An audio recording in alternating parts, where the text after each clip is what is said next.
Welcome to McPlum, simple solutions served daily. In this video, I will explain how to get a Salesforce Trailhead certificate. Earning a certificate demonstrates your expertise and can significantly boost your career. We'll walk through the entire process, from choosing your path to successfully passing your exam. It's a rewarding journey that validates your hard work and dedication to mastering the Salesforce platform. Let's dive in and explore the steps together.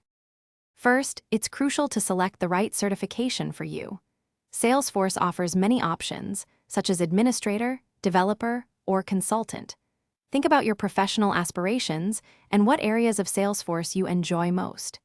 Each certification has a detailed exam guide outlining the topics covered, which is an invaluable resource for your preparation.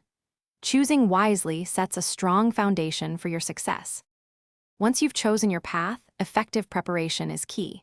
Dive into the relevant Trailhead modules and super badges, which provide hands-on experience. Many resources offer practice exams. Take several to pinpoint areas where you need more study. Engaging with study groups or online communities can also provide valuable insights and motivation.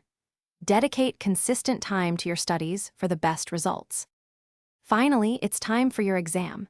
Schedule it through the official Salesforce certification website. Whether you choose an online proctored exam or an in-person test center, ensure you're well-rested and ready. After passing, congratulations. Remember, certifications require annual maintenance, typically by completing 1 or 2 short Trailhead modules. This keeps your credentials current and your skills sharp for continued professional growth. Thanks for watching. Stay juicy and subscribe.